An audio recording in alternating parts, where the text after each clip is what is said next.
Los terremotos no son desastres naturales caóticos ni eventos climáticos aislados.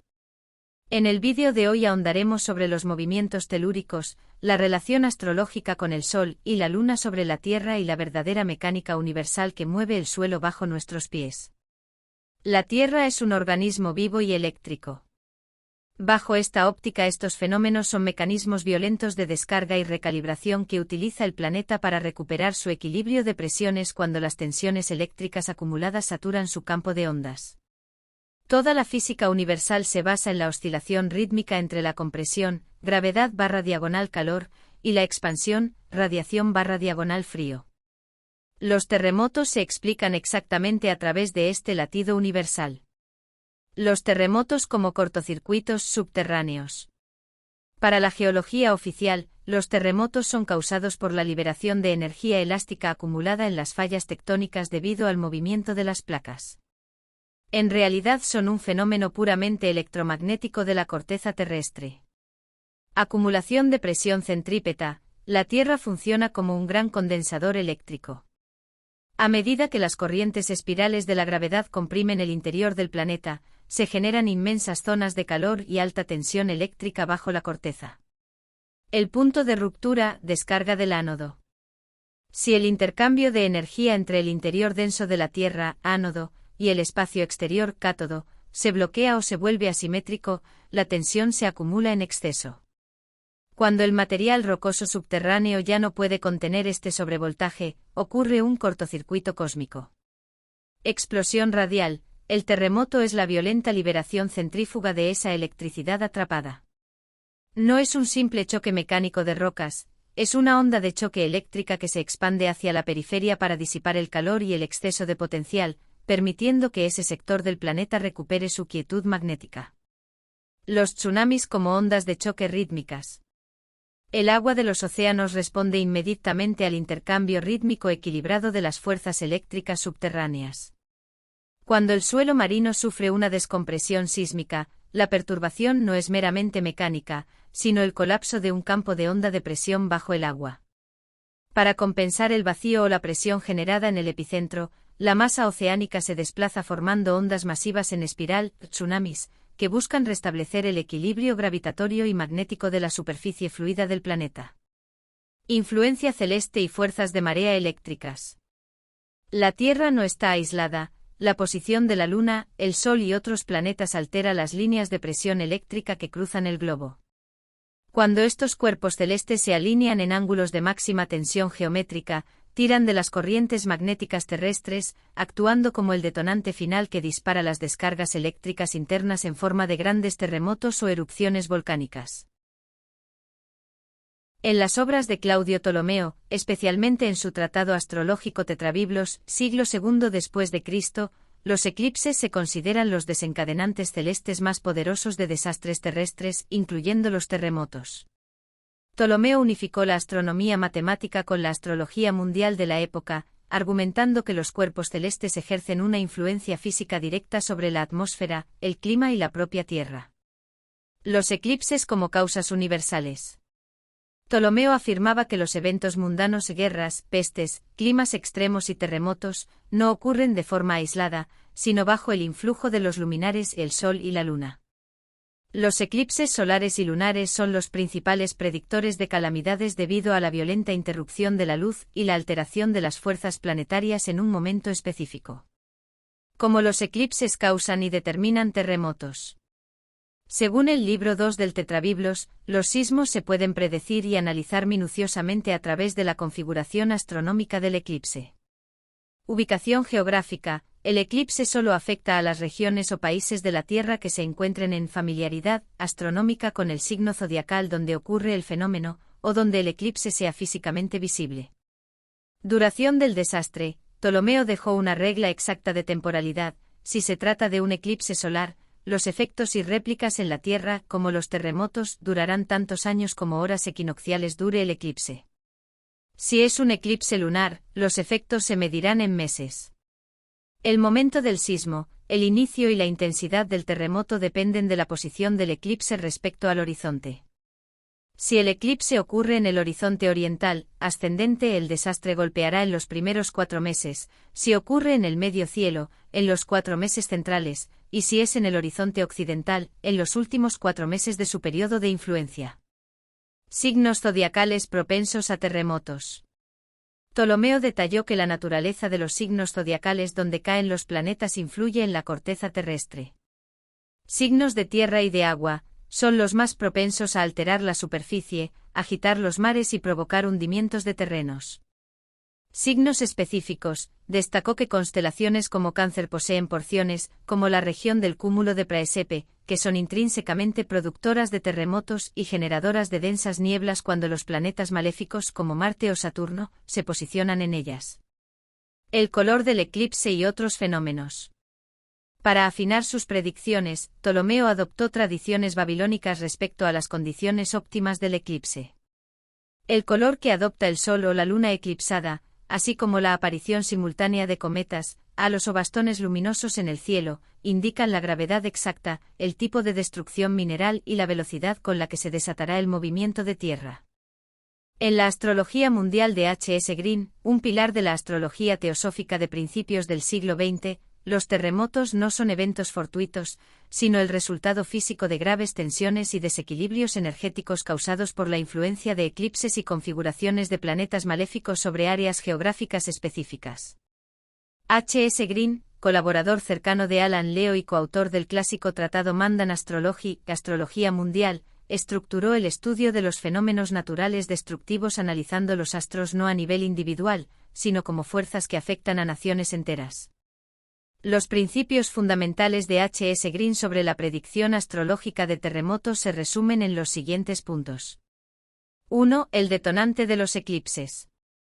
Al igual que las corrientes tradicionales que le precedieron, Green consideraba que los eclipses solares y lunares eran los catalizadores más críticos para los desastres naturales.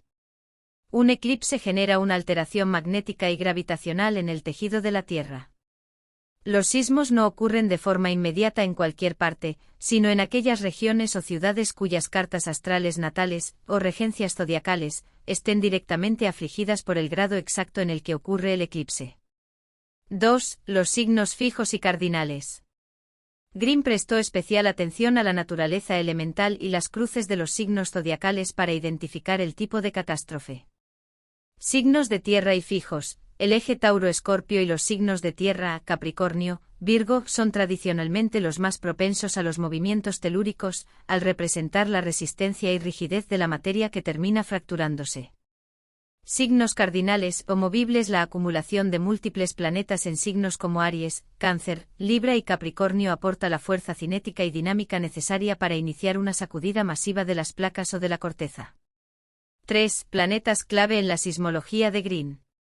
Para que se manifieste un terremoto, Green sostenía que debe existir una configuración tensa o de aspecto maléfico, como cuadraturas u oposiciones de 90 grados y 180 grados, que involucre a planetas específicos. Urano es el regente por excelencia de las rupturas súbitas, lo imprevisto, las explosiones y las descargas violentas de energía. Su presencia tensa marca el elemento sorpresa del sismo. Saturno representa la estructura de la Tierra, las rocas y las fuerzas de contracción. Cuando está afligido por tránsito, denota el colapso de las estructuras sólidas. Marte aporta la energía térmica, el fuego interno del planeta y la fuerza de empuje necesaria para romper la resistencia de Saturno. Las conjunciones u oposiciones exactas entre Marte y Saturno son configuraciones clásicas de alta presión subterránea en su obra. 4. Las casas mundiales, casas 4 y 8. En el análisis de una carta astral levantada para un eclipse o para el ingreso del Sol en los equinoccios, cartas de ingreso mundiales, Green observaba la posición de los planetas en las casas terrestres. La casa 4, el fondo del cielo al regir los cimientos, la Tierra, las propiedades subterráneas y el subsuelo de una nación. Cualquier planeta disruptivo, como Urano o Marte, ubicado en esta casa aumentaba drásticamente el riesgo de un sismo. La casa 8, al estar asociada con la muerte, las crisis colectivas y las transformaciones destructivas a gran escala, su aflicción indicaba la gravedad y el saldo mortal del desastre. En lo que va de 2026 se han registrado 11 grandes terremotos de magnitud 7.0 o superior en todo el mundo, de acuerdo con los datos del Servicio Geológico de los Estados Unidos. Esta frecuencia temporal ha llamado la atención de los expertos, ya que 5 de estos sismos masivos ocurrieron de forma consecutiva en un lapso muy corto entre junio y agosto. Los terremotos más potentes de 2026, magnitud mayor o igual que 7.0. A continuación se detallan los 11 terremotos de gran escala ordenados cronológicamente. Malasia, MW 7.1 22 de febrero en el estado de Sabah. Tonga, MW 7.5 24 de marzo en Vanuatu. Vanuatu, MW 7.3 30 de marzo en la provincia de Sanma. Indonesia, MW 7.41 de abril en el mar de Molucas. Japón, MW 7.4 20 de abril en la región de Iwate. Filipinas, MW 7.87 de junio en Mindanao Central. Ha sido el sismo más fuerte y con mayor liberación de energía del año. Venezuela, MW 7.2 y MW 7.5 24 de junio, día de San Juan. Ocurrió un doblete sísmico devastador con solo 39 segundos de diferencia entre Yaracuy y La Guaira, dejando miles de víctimas. México, MW 7.3 17 de julio en las costas de Chiapas. Colombia, MW 7.4 10 de agosto con epicentro en el Chocó. Se catalogó como el temblor más fuerte en el país en los últimos 100 años. Indonesia, MW 7.7 14 de agosto en la región de Flores, el cual activó alertas de tsunami en las zonas costeras. Si consideramos los sismos menores, magnitudes de 5, 0 a 6, 9, la cifra asciende a cientos de eventos mensuales distribuidos principalmente a lo largo del cinturón de fuego del Pacífico. El término Big One no se refiere a un solo evento en la historia, sino que es un concepto sismológico y popular para describir a un hipotético megaterremoto cíclico y destructivo que se espera que ocurra en una falla geológica específica. Dependiendo de la región geográfica a la que se refiera, un Big One ha ocurrido un número limitado de veces en la historia registrada. 1 en la falla de San Andrés, California, Estados Unidos/México. En esta región, el Big One se define como un terremoto de magnitud 7.8 o superior. En la historia humana documentada de la zona, ha ocurrido 2 veces. El terremoto de Fort Tejon, 1857 de magnitud estimada en 7,9. Rompió el sector sur de la falla a lo largo de 350 kilómetros. Al ser una zona despoblada en ese entonces, casi no dejó víctimas. El terremoto de San Francisco, 1906 de magnitud 7.8. Rompió el sector norte de la falla. Destruyó la ciudad y dejó más de 3.000 muertos. Estado actual, los científicos del estudio de la Universidad de Berna advierten que la falla ha alcanzado su mayor tensión acumulada en 1000 años, por lo que el próximo Big One está retrasado. 2 en la zona de subducción de Cascadia, noroeste de Estados Unidos y Canadá. Aquí los geólogos temen a un Really Big One, un megaterremoto de magnitud 8.7 a 9,2 provocado por el hundimiento de la placa de Juan de Fuca. Ha ocurrido una vez de forma comprobada. El 26 de enero de 1700. Generó un tsunami gigante que llegó hasta Japón. Los estudios de sedimentos indican que este evento masivo ocurre en la región aproximadamente cada 300 a 500 años. 3 en la fosa de Nankai, Japón. Japón utiliza su propio concepto de Big One para referirse a los megaterremotos cíclicos de magnitud 8.0 a 9,0 en esta fosa. Ha ocurrido unas 12 veces en los últimos 1300 años de registros históricos en Japón. Los últimos grandes eventos gemelos ocurrieron en 1944 y 1946. El gobierno japonés mantiene una alerta constante debido a que su ciclo de retorno es de cada 100 a 150 años. 4 en la falla de West Valley, Filipinas. En Manila y provincias cercanas, llaman el Big One a un terremoto proyectado de magnitud 7.2. Ha ocurrido 2 veces en los últimos 1400 años, los geólogos estiman que se mueve cada 400 o 600 años. La última vez que ocurrió fue en 1658, por lo que la probabilidad de que vuelva a suceder está en su punto más crítico. Los terremotos son demostraciones de que la materia no puede permanecer fuera de balance por mucho tiempo. Cuando la tensión eléctrica supera el límite tolerable, la naturaleza activa estos motores geométricos para forzar el regreso a la quietud. La ciencia y la tecnología apuntan a que en el futuro se podrán anticipar los terremotos con mayor margen de tiempo. Los satélites de radar, como la tecnología INES-AR, y las redes de GPS de alta fidelidad miden la deformación milimétrica de la corteza terrestre desde el espacio. Acumulación de tensión. Permiten ver en tiempo real que porciones de una falla tectónica se están trabando y acumulando energía de forma peligrosa.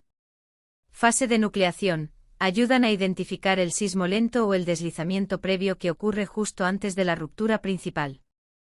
Una de las áreas de estudio más prometedoras, y que curiosamente conecta con las teorías de corrientes de presión y electricidad, es el monitoreo de la atmósfera superior. Perturbaciones en la ionosfera. Horas antes de un gran terremoto, el estrés extremo en las rocas subterráneas genera corrientes electromagnéticas que viajan hacia el cielo, alterando la densidad de electrones en la ionosfera. Satélites modernos ya detectan estas anomalías electromagnéticas previas a sismos de gran magnitud. Emisiones de gas radón. El agrietamiento microscópico de la roca antes del sismo libera gases atrapados en el subsuelo que pueden ser medidos por sensores locales.